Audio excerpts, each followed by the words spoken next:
Hello, everybody. I'm Squishy, and today we're going to be talking about the upcoming class balance changes that were announced coming on the weekly reset and discussing our initial impressions. With me is Tettles, MDI caster, and balanced Druid guide writer for Wowhead. So, Tettles, what do you think of these changes so far from your overall impression? I mean, just initial impression. I think that they were just aimed at like 5-man content, right? Most of these, I would say that maybe some of these do end up affecting rate a little bit, but most of them are aimed at AOE spell effects and representation of God Comp and Mythic Plus. I would say that those are the things that are kind of like really aimed at getting tuned down a little bit. Of course, some things are getting a little bit of a buff, but I don't think it's like not nothing is like getting like an insane buff to the point where it's like, oh, this went from being really good to OP. It's like, okay, this is slightly better, I guess. Yeah, and just to be clear, God Comp, for anyone who hasn't been paying attention, Guardian Druid tank, Holy Paladin healer, and the DPS being Fire Mage, Shadow Priest, Augmentation Evoker. It has been ran in pretty much every single TGP so far and is pretty dominant across the entire meta. So I think it's good that Blizzard has put some effort into trying to fix this. So with that, let's go into the notes here. So Tettles, what do you think these Unholy DK changes are anything worth mentioning? No, I think Epidemic and Bursting Swords are only taken in Mythic Plus anyways, but I mean, maybe I think that people might look at this and be like, oh my god, they're buffing Unholy DK after they see like their performance in Raid, but I don't think this is not relevant to Raid at all. Those aren't talents that are taken in Raid. Okay, fair enough. And of course, our first God Comp meta member here is Guardian Druid, with some damage nerfs. How do you feel about these? I mean, you're the one who plays the tank more often than not between the two of us, but I think that just initial impressions, these are like giga fake. You don't bring Guardian Druid because of their damage. I mean, bear damage isn't bad, but Raise and Thrash aren't why Guardian Druid's OP. It's OP because it doesn't die and it brings Mark of the Wild. Yeah, and you have some healing with After the Wildfire as well, but I I don't think you bring Guardian Druid for damage because Vengeance DH I think does more damage technically. think that that's probably correct. I don't know. I don't think that this is the correct way of nerfing Bear Druid. I also, what do you think about tank meta in Mythic Plus? Um, I think it's definitely one of the more flexible ones, but with Mark of the Wild being so important, especially as you push high keys with versatility buff, Yeah, it's there's a lot going for Guardian Druid right now, as well as just being a wall. yeah, I tend to agree with that. All right, so moving on to the newest spec to join the game and very controversial, Augmentation Evoker. Breath of Eons getting a little bit of a nerf, and Fate Mirror also getting a little bit of a nerf. What's your thoughts on these here? I mean, you and I were kind of looking at numbers before we started recording, and it kind of looked like it was going to be like in Mythic Plus in particular, somewhere between like a 5,000 DPS nerf, which whenever you're doing 180k overall or something like that, 5,000 DPS isn't like a huge thing. Even though the number reads like it's like an insane amount, it doesn't even scratch the surface as to why augmentation is overpowered either. I will say that getting their damage in line with other specs is good though. I think it's a step in the right direction. It's definitely a good start. I have a feeling that a big part is the utility. Still, the ability to buff your healer and buff your tanks by quite a bit is a little difficult. So difficult to balance. So even if they get nerfed a little more, I feel like you're still bringing them. But this one actually impacts raid a little bit as well. Just looking at one of the logs from this last week here. Yeah. We have Breath of Eons here. It's getting a 33% nerf, so we're losing about 4% on this Magmarax kill, and then like 1.5%. So probably around like 5% damage on a single target boss, give or take. I I think that you're not going to be losing a ton in Mythic Plus either. Obviously, this is going to be something that I suspect that like the Wowhead writers and stuff like that are going to probably be able to give like an actual number, like class discords and stuff like that. But just doing some real quick napkin math, it's not going to be like an impactful enough change to move augmentation, at least in my opinion, out of the meta for Mythic Plus.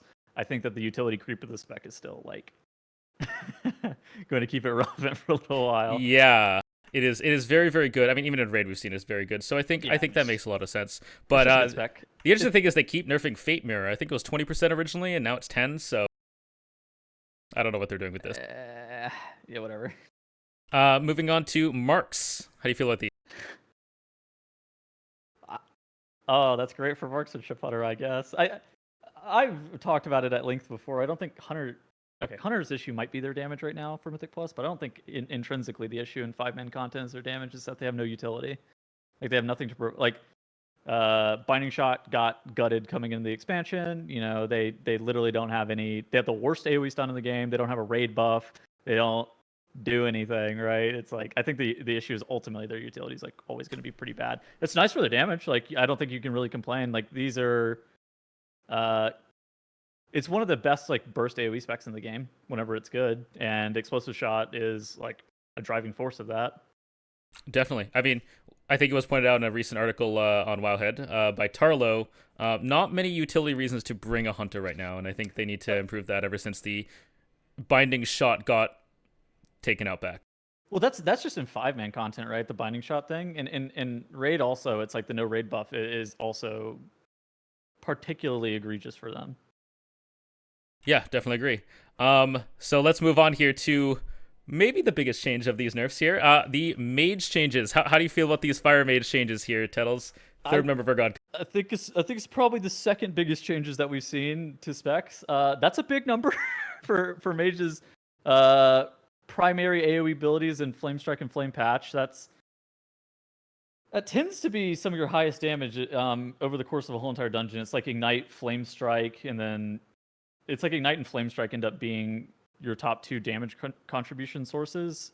A 10% hit on Flame Strike is pretty large.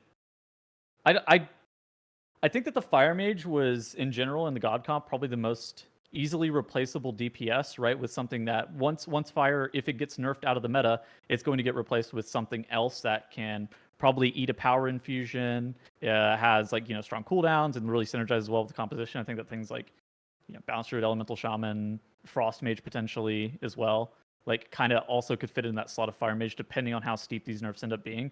I mean, these aren't like small nerfs. Like they came in 10% is on Flame Patch is a pretty large amount, and Flame Strike is a pretty large amount.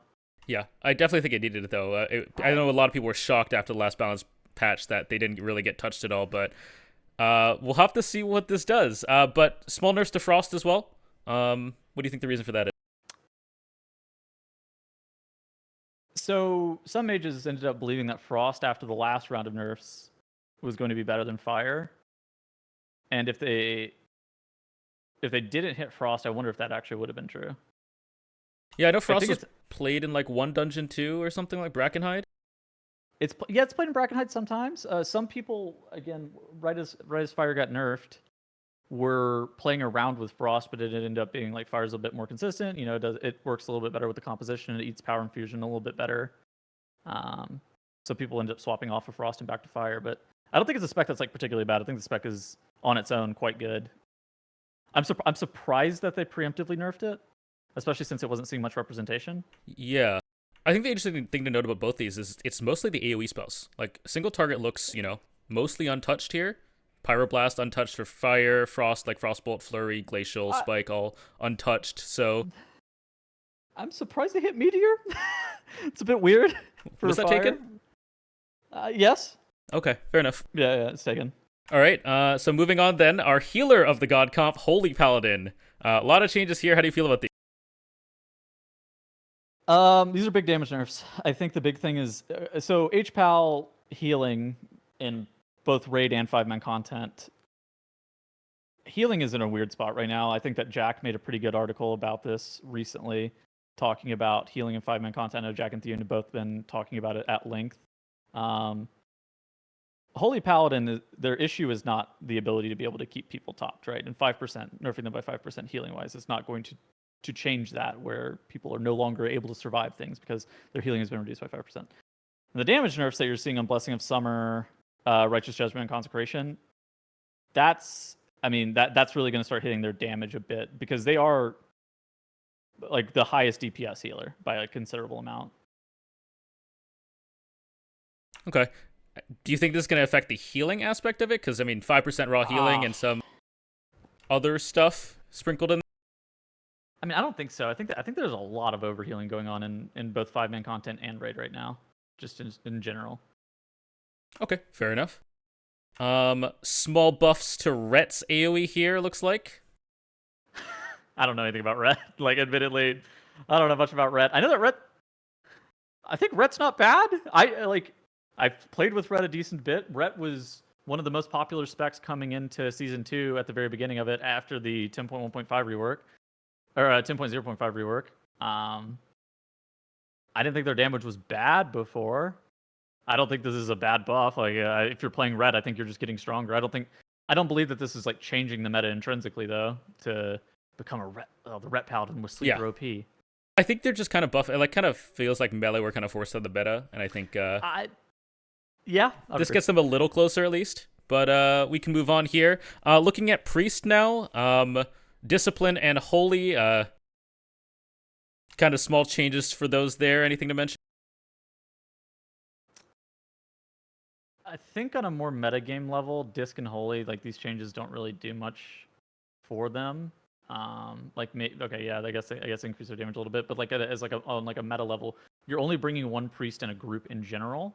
And we can also like look at this in context with the shadow changes. So I think that you want a priest for all of these dungeons just in general, because things like Mind Soothe and Mass Dispel are so super important. Just think about like Halls of Infusion, for example. I don't think that dungeon's doable without Mind Soothe and Mass Dispel, at least at like a decently high level, right? Even like a medium level, I think that Mind Soothe and Mass Dispel are crucial points of utility. So I think that Holy and Discipline, specifically for 5-mans, and this is very specifically for 5-mans, it's based on the power of Shadow, I think. And so do these change anything in regards to like Holy and Disc? Probably not. I think that Disc and Holy were already seen as, or Disc in 5-mans was seen as pretty good, and Holy and Raid was already really good. So I don't think this is like anything that's like, oh, okay. All right. Obviously, let's go a little bit more in depth of the Shadow Priest here, nerfs here. So the Shadow changes are bad.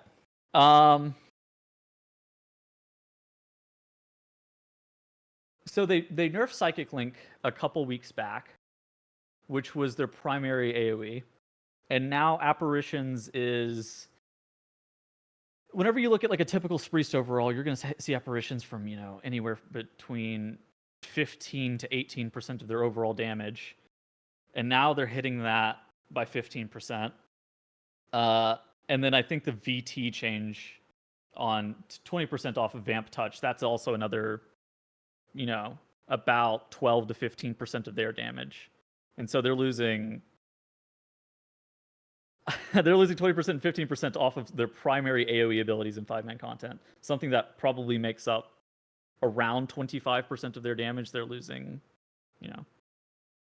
let's say 15% of that. Just to be clear, Psychic Link is not affected by Vampiric Touch, Shadow Word Pain, and Shadow Apparitions. Yes, correct.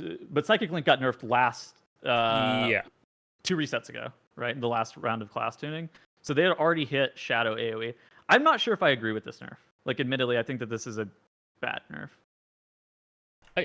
It feels like what they did last time. I mean, their cleave distribution will not be changing with this, right? Like, they'll be doing the same amount of cleave distribution because they're not affecting the spells that are getting changed by getting chained by Psychic Link.